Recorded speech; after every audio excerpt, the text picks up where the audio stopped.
Assalamu alaikum wa rahmatullah. So in the deeper study of the Quran, I'm going to be doing ayah number 18 of Surah Mulk.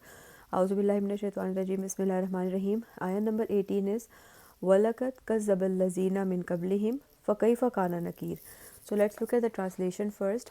And certainly those before them, meaning the people now, before the people before them, denied as well, and then see how severe was my response. So what happened to previous nations? The previous two ayahs tell us about the warnings of future, how punishment can come through earth and from the sky. Let's look at the previous two ayahs, ayah number 16 and amintu man fis samai an yakhsifa bikumul arza fa iza hiya tamur. So are you feeling secure from the fact that the one who is in the heavens can make the earth swallow you while it's moving violently? And then the next ayah is amma mintu man fis samai an yursila alaykum hasiba fasatalamuna kayfa nazir. And are you feeling safe from the fact that the one who is in the heavens can can send down stones upon you? And then how was the warning given to you? Then in this ayah, if we see that this ayah deals with what happened to the previous nations. So previous ayahs were telling that what punishment can come in the future, and then this ayah is telling us about the punishment that came upon the nations before. Previous nations experienced worldly destruction, and don't you think that you are immune to that? We all think that we are special and that the warnings are for others, especially being Muslims. This thought has really anchored in ourselves, that since we are the ummah of Prophet Muhammad sallallahu alaihi wasallam, then we are going to go to Jannah anyway. So these warnings are for others. But the fact of the matter is that these warnings are as much for us as it is for others. They are first for us and then for others. You will not find any change in the way of Allah, how Allah deals with arrogant and disbelieving people. Then fakaifa kana nakir. Is it fakaifa kana nakir?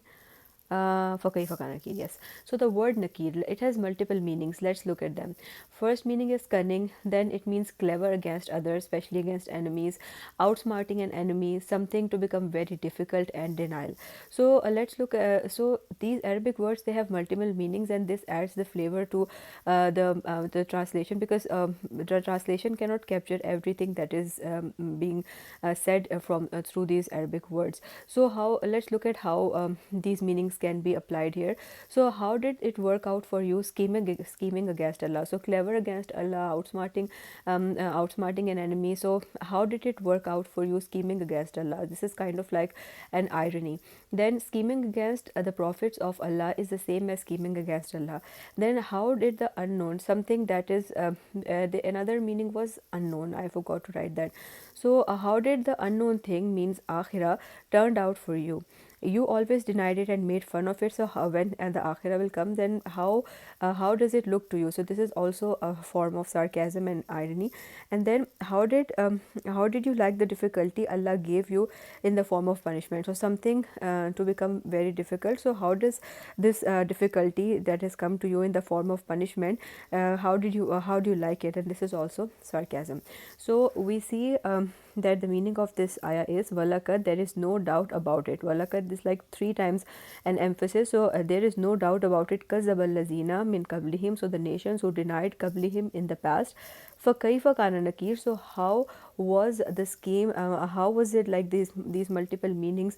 That how was the scheming against Allah turned out to you? How did the unknown thing turned out for you? How did the difficulty Allah gave you turned out for you? So all these meanings can be taken. So, and certainly those before them denied as well. And then how severe was my response? So this was ayah number 18. Inshallah, we'll continue further in my next video. Till then, fi aman Allah.